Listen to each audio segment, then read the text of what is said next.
సంఘటన ఏమంటే, సరే స్వామితో వస్తూ పోతూ ఉన్నాము. ఓతూరి బెంగళూరుకి వెళ్ళాము. మీరు వినే ఉంటారు వెంకట్రామన్, వాసన్ వెంకట్రామన్ అని. విన్నాను సార్. అక్కడ మామూలుగా బెంగళూరు పోయినప్పుడు అప్పుడు వైట్ ఫీల్డ్ అదంతా నందనవనం కూడా లేదు, వాళ్ళ ఇంట్లోనే ఉండేది స్వామి ఫర్ డేస్ టుగెదర్. అప్పుడు ఏమైందో ఏమో తెలీదు, ఒక విషయం పైన స్వామికి నాకు కొంచెం భేదాభిప్రాయం వచ్చింది. ఇదంతా కంటిన్యూషన్ ఆఫ్ అహంకార అండ్ అజ్ఞానం చెప్తున్నాను. వచ్చి సరే నేను కొంచెం రెడ్డి కదా, పౌరుషము అది ఇది ఉంటుందండి, ఎక్కడో తోకలో గబగబా ప్యాక్ చేసుకొని వెళ్ళిపోయాను అనమాట. చూడండి తమాషా. అబౌట్ హాఫ్ వేనో 1/3 వేనో పోయానండి. పక్కనే ఒక రిఫ్రెష్మెంట్ హోటల్ అక్కడ దిగాను. అక్కడ దిగేసి ఇదేలాగా టేబుల్ పైన సమ్ స్నాక్స్ తీసుకుంటా ఉంటే భరించలేని హృదయ వేదన, as if wet Turkish towel పిండుతారు చూడండి, అట్లా అయిపోయింది. భరించలేను ఇంకా, ఆటోమేటిక్ కళ్ళు నీళ్ళు. వాళ్ళు మిగతా వాళ్ళు అంతా చూసి ఏదో పాపం ఆయన దుఃఖంలో ఉన్నారు అని. మరి ఇంకా సఫకేషన్ ఆ విధంగా అయిపోయింది కాబట్టి గబగబా సామాన్లు ఎత్తుకొని ఇంకో బస్సులు వేసుకొని రిటర్న్ టు బెంగళూరు స్వామన్న చోటి. అప్పుడు స్వామి కాటు పైన కూర్చొని రాస్తున్నారు, ఎక్కడ పోతావు నన్ను వదిలిపెట్టి లెటర్ రాస్తున్నా. అట్లా అదే ఒక సన్నివేశం. అంటే మళ్ళీ నేను అనుకున్నాను, వీరు హృదయవాసి, ఈయన పర్మిషన్ లేకుండా దగ్గర రాలేము, విడిచిపోలేము.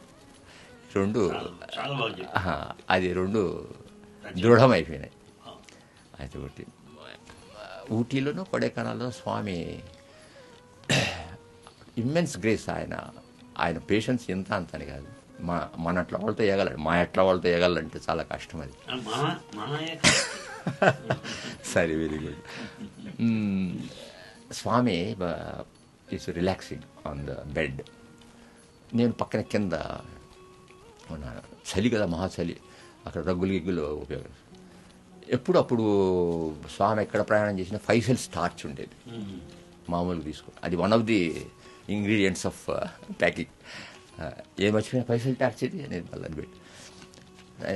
తర్వాత అదంతా పోయినా ఇప్పుడు ఉన్న స్వామి పిలిచి నైట్లో అంతా సైలెంట్గా ఉంది. మీరు చెప్పనక్కర్లే, ఊటీ అంటే ఈ మాదిరి ఉంటుంది అనుకోండి, బయట కూడా స్టిల్ ఎగ్దమ్ మేఘాలంతా పోతూ ఉంటాయి.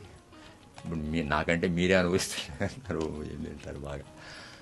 అక్కడ పిలిచి, ఇక్కడ నీకు లైట్ వచ్చిందంటే నువ్వు నారాయణ భక్తుడు, ఇక్కడ నీకు లైట్ నా నుండి వచ్చిందంటే నువ్వు శివభక్తుడు అన్నా. సరే స్వామి. కొంచెంసేపు అయిన తర్వాత ఇక్కడి నుంచి లైట్ వచ్చింది. ఎందుకంటే నాకు కృష్ణ అంటే ప్రాణం, అది ఇక్కడి నుంచి వచ్చింది. సరే, రూఢ్ అయింది, చెప్పేశారు. మళ్ళీ తెల్లారింది, పోయినారు. మనం డౌటింగ్ థామస్ కదా, ఫైసల్ టాచ్ చేసుకున్నాను, రగ్గు కింద పెట్టాను, అదే ఎఫెక్ట్ వస్తుంది. అదే మన ఉపయోగించారు. అది చూడండి, సరిగ్గా స్వామి వచ్చారు. Caught me red handed. నీకు ఏమి చేస్తే నీకు నమ్మకం వస్తుంది. స్వామిగా ప్రాబ్లమాటిక్ అయిపోయినా. అట్లా స్వామి అంటే ఆయన ఆ విధంగా. ఇప్పుడు అనుకుంటే ఎందుకు అంత మనం అవస్థ పెట్టినామని అనిపిస్తుంది.